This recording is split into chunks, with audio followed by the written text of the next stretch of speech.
Welcome to Reality Tea Times 2, the podcast where we discuss all the trash reality TV we love to hate. I'm Tanika, and today we're going to be finally talking Married at First Sight. I know this is almost a week late by the time you're hearing this, but yeah. We just have some hot goss. Selling Sunset is coming very soon, and with that, we do have confirmation that Bree will be returning for the next season. Even though we were unsure if she would return, she is definitely returning. Heather Rael Musa, I think with no surprise, is not returning. She said, while being interviewed by ET, that, quote, "I don't know what I'm allowed to say, so I'm not going to say anything. I don't know what to tell, though. I'm not in the know, but I'm not returning to season 8. And I think, again, that's not surprising just because she does have her own show now with Tarek. So I think, yeah, it is what it is. That's no surprise. But nonetheless, that's it for that.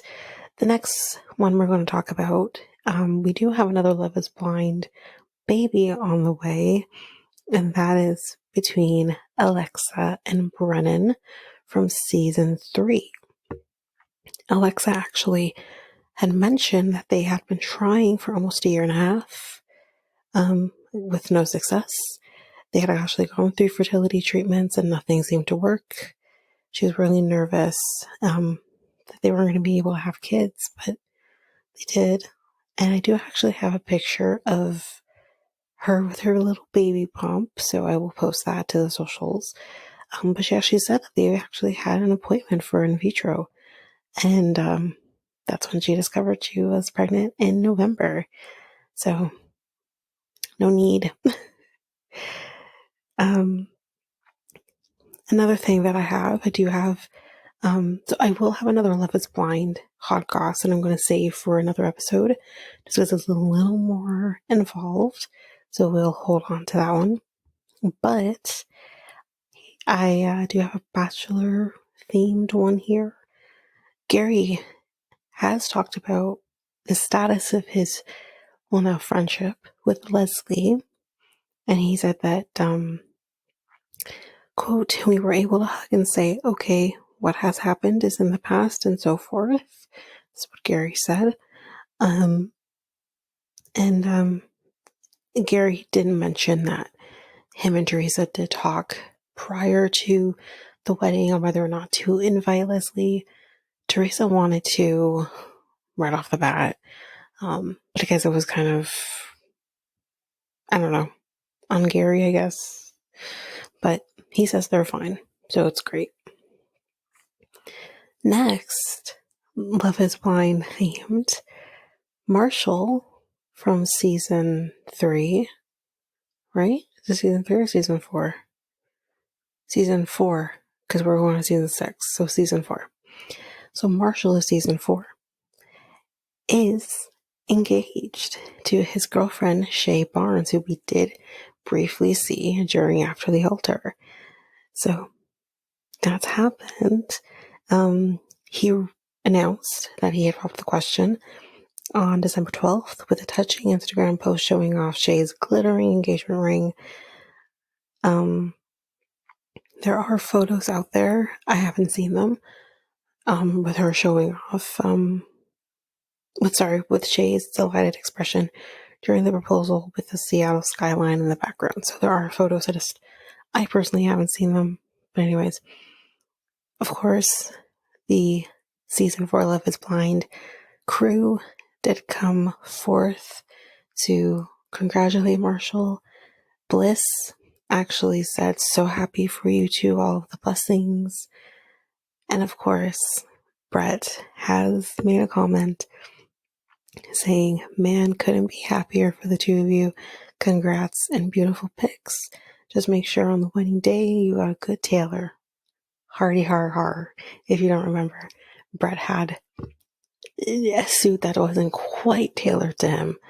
So that's where the joke is. But he says, "Congrats again, brother." And that's kind of that. So congratulations to Marshall. I'm happy that he has found happiness with a woman who deserves his happiness, deserves him. And yeah, because I'm not trying to say that Jackie didn't deserve that type of happiness, but she wasn't ready for it. So that's that. So that's it for Hot Goss. Of course, I do have more, but that will be saved for another episode. So let's jump into the reason that we are here. Season 17. Murderverse, by the way, season 17, episode 14. New Groom, who dis? So this is very heavily focused on the wedding. I think all but the first scene is all wedding focused. So there's only so much I can talk about it with the wedding. There are some interesting things at the end, but this is going to be a shorter episode. So we quickly see that Becca and Austin are off to Philly. She says she loves grandmas. So yeah. And then we're focused now on the wedding. And Michael says he's not really worried about today. Unless our friends and family look weird when they see him, then he might feel a little off. But unless that happens, he's going to be good. He said that, obviously, like I've mentioned, everyone will be there to support him except for Becca and Austin. So Chloe is here now. We see her. She says, "I hope he likes old dogs.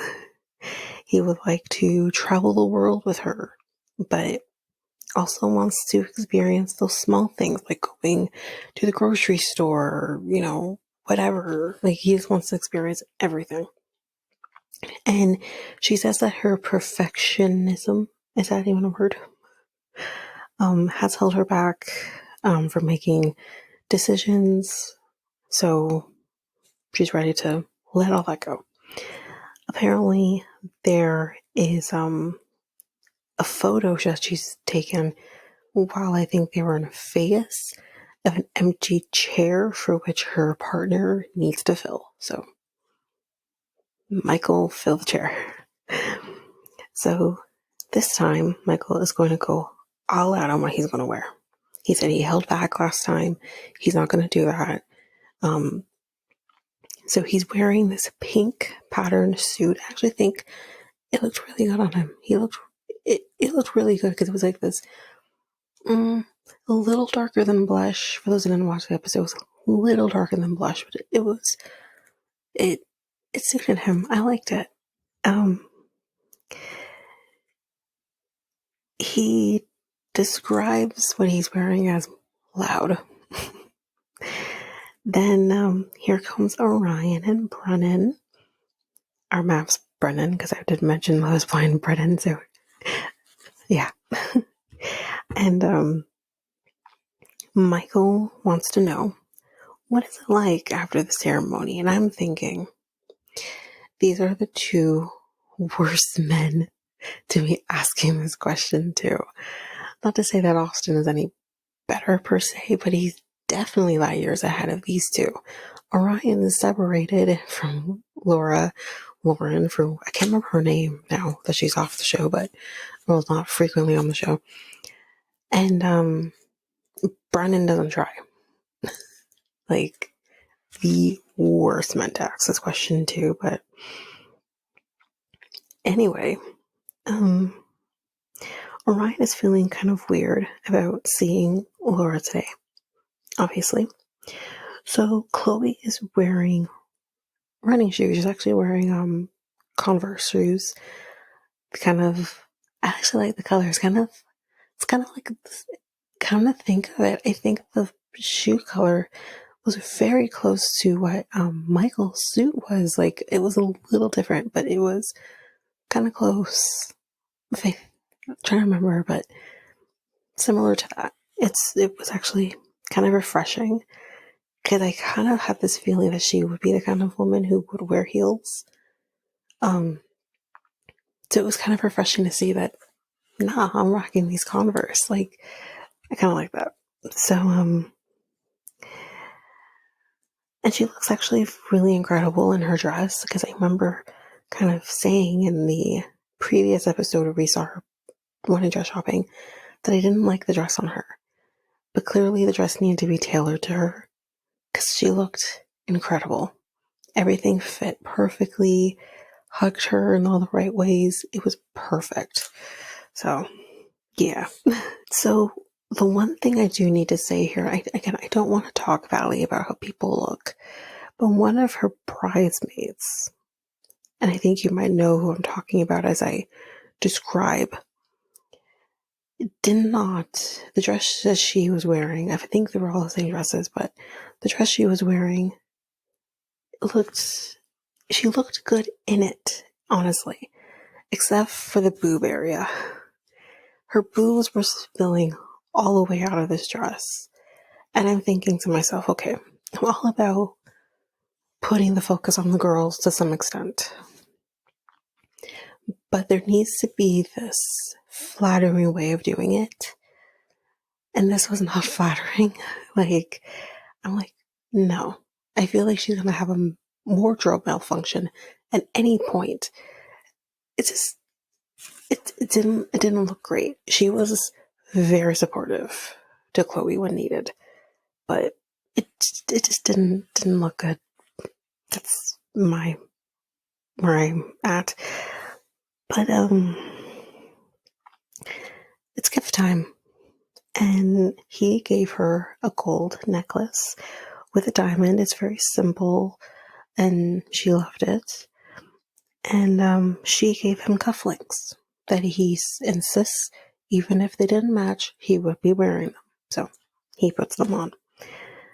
The nerves of her are definitely starting to set in, and she blames her perfectionism as to why it's kind of getting like that. So here's what I'm going to say. I feel like she's mixing being a perfectionist with anxiety, because with anxiety, you do feel like you have to have that control over everything in your life. And when you don't have that control is when you have that anxiety attack. So that's what I feel like it is. It's not so much her being a perfectionist, which I think can definitely happen, but you can be a quote unquote control freak or have anxiety that makes you that way, and not be a perfectionist. So we don't know enough about her, but to me, it felt like you're anxious, which is totally normal in these circumstances. But if you're already an anxious person in a situation like this, I mean, it's the recipe for disaster, but nonetheless.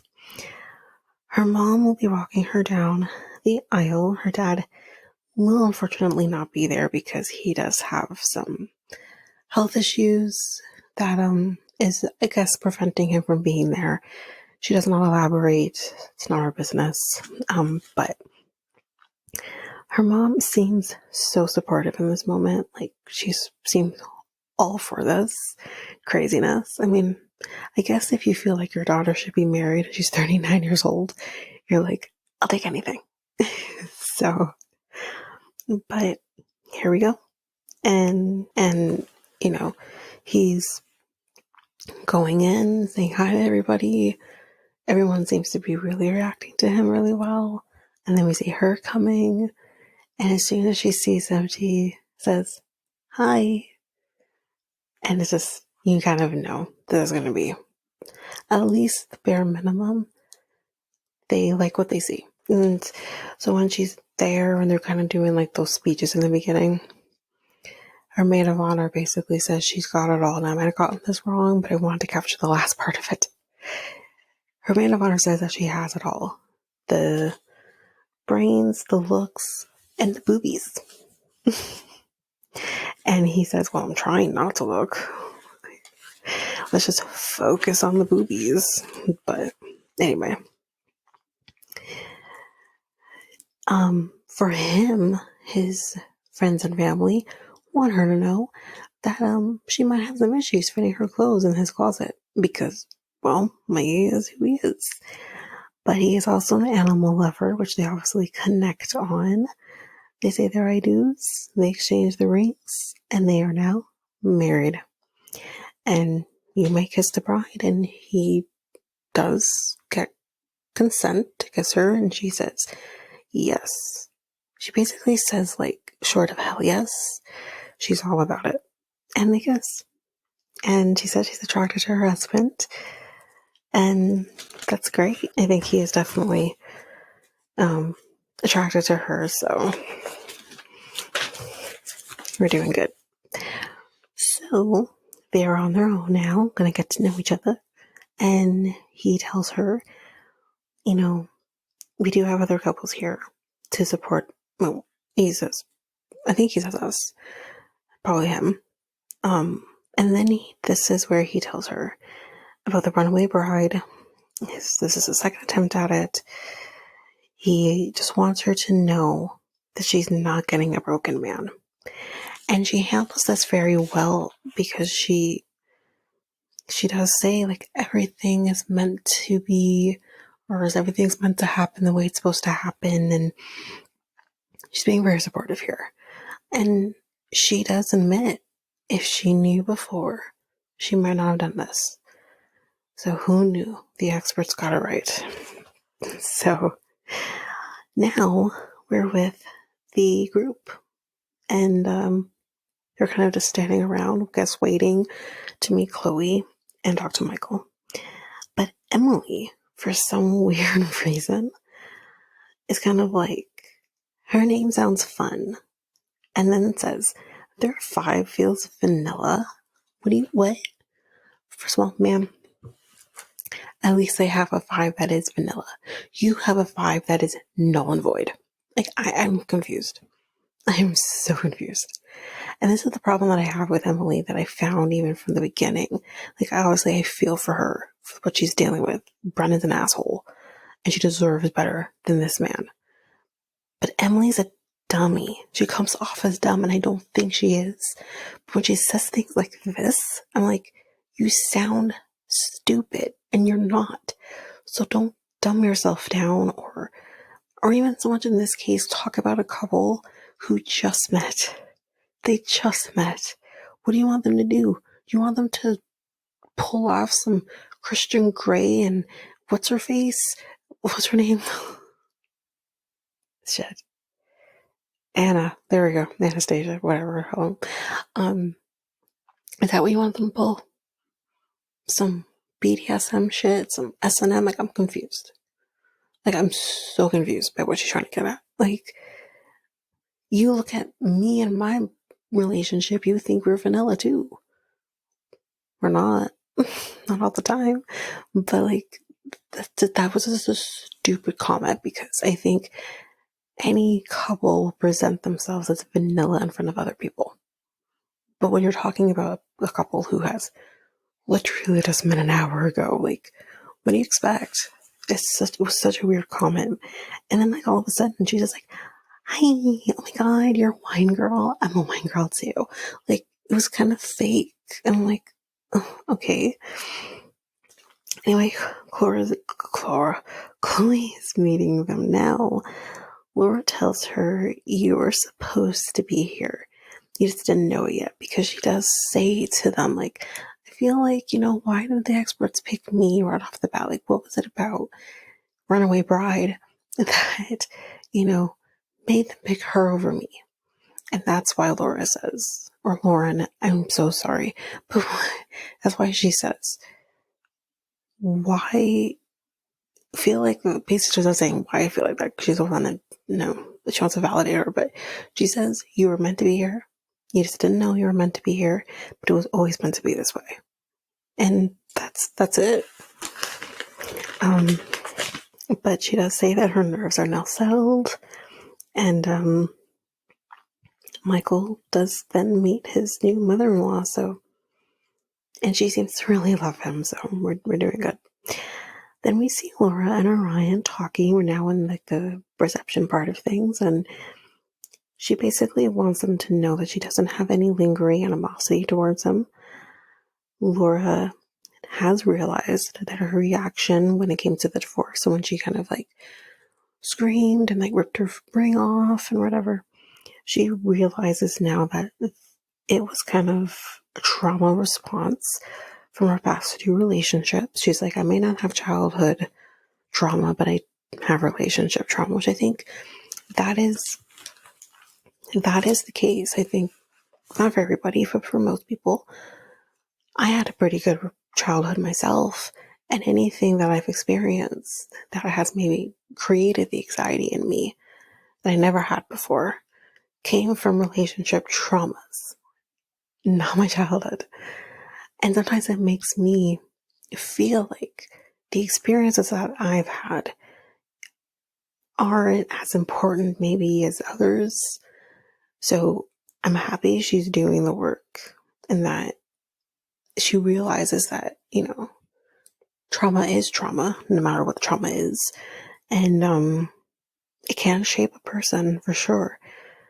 Because I do kind of, from my perspective, if it weren't for the things that I dealt with, and just to kind of add context, I had, someone in my ex's life, we'll leave it there, really harass me, have other people harassing me to the point where I had to get police involved. And it was a very traumatic point in life. So that's why it's like, it's more of a PSA at this point because it's not what she was saying, but it doesn't matter what your traumas are. Trauma is trauma. And if you need the help, you need to seek the help to work through those things. And you do start to kind of realize, oh, this is why I am the way I am, or this is why I react the way I do, or whatever.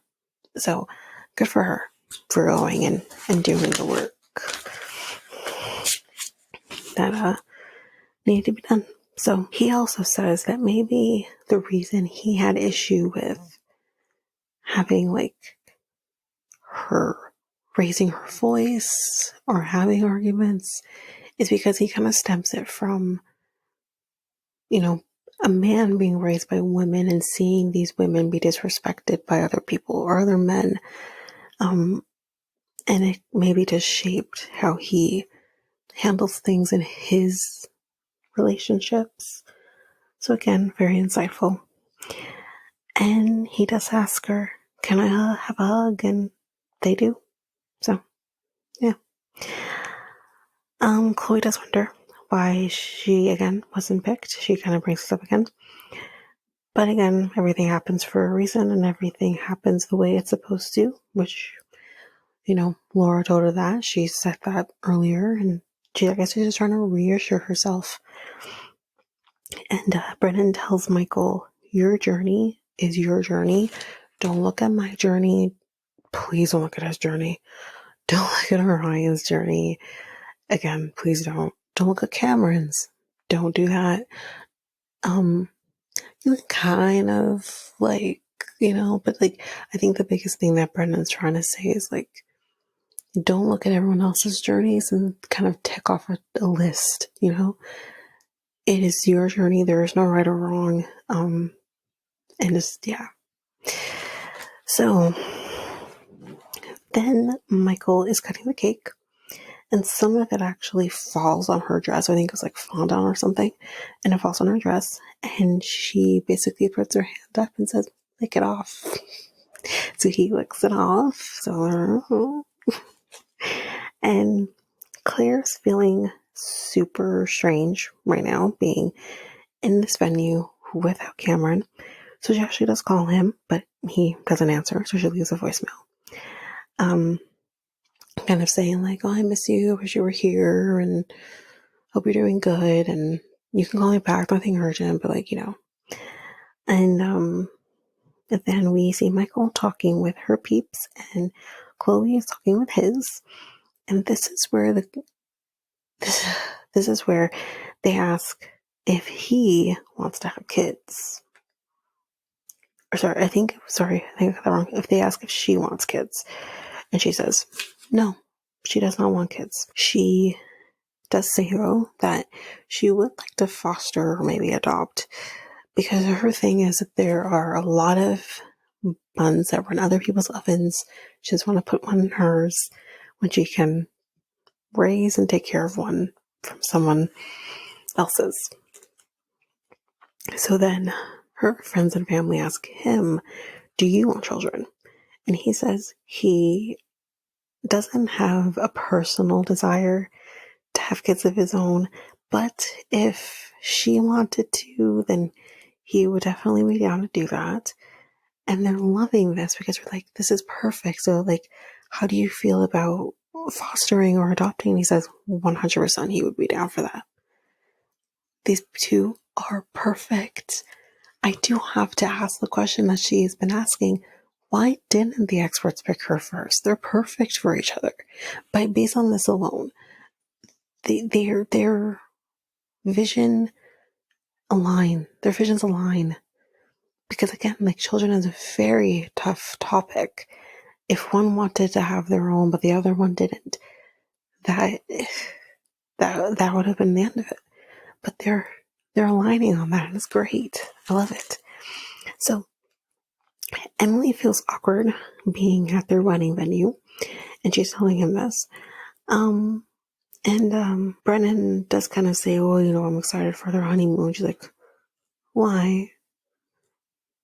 He's like, yeah, anyway, he kind of says something like, having the honeymoon stage doesn't necessarily mean like it's the end of everything. And well, based on their journey, it would be the end of everything. Anyway, so she's drunk and she wants to dance. And then she drops a wine glass or something similar to that. And he says he's done for tonight. So here's the thing. I mean, I don't know if he had seen something similar before, but if he is seeing this side of her and he's not that kind of person, this kind of turns him off, whatever. This could be why they're having issues. The only thing is, you gotta tell her that. You don't just have the issues, but then not tell her what your issues are. It's childish on his part, but anyways. So we are getting sparklers for them to end the wedding for their walkout. And she says, I'm on cloud 12, way past 9. Anyway, she needs to get out of this dress now. They're at the wedding suite or whatever, the honeymoon suite. And she wants to get out of this dress, so he helps her get out of this dress. And she's like, well, I think I can get out of this the way it is. And he's like, okay, but if you need me help with more, I'm your guy. They are vibing. And she's ready to cuddle. And she feels they are further ahead than she expected. And I want to say, girl, you are further ahead than most of these couples. But that is it. Again, like I said, that was going to be a short episode because it was just wedding focused. But next time on, Austin needs more time with the intimacy, so I guess they didn't have sex. But anyways, Brennan is being an ass per usual, and everyone in her life is basically telling her to run at this point. I don't understand why she needs to be told this. Like, this is ridiculous. Like, I think Claire actually tells her he's silencing you, and he's definitely silencing her. Anyways, then we see Chloe kind of realizing that reality is going to hit, and she doesn't know if she can do this. Now, I do think this is them kind of fucking with us. I think it's not negative, but I do think she's thinking, oh my god, reality's about to hit, and like, things aren't going to be like this going forward. So I think that's understandable. We've seen that before, but yeah, that is it for Married at First Sight for, well, technically last week. So if you like what you heard, please rate and review the podcast on either Apple Podcasts or Spotify. Again, we're on every different podcast app that you desire to use. We're also on YouTube at Reality Tea Times 2. If you want to connect with us, you can do so by going to Facebook or Instagram at Reality Tea Times 2, Instagram, Threads, Twitter, TikTok at realityt times 2 pod. You can email us at realityt times 2 at hotmail.com. We have a website at solo.to/realityt times 2. Don't forget, I also have another podcast with my friend Mikkel called the Next Take Podcast, where we have conversations and discussions about just about everything. And you can find us at our website at solo.to/Next Take Podcast, YouTube at Next Take Podcast. But that's basically it. Again, don't forget, if you rate and review us on either Apple Podcasts or Spotify, it's a 5-star rating, I will rate that on the podcast. But that is it for now. Thanks, guys. Bye.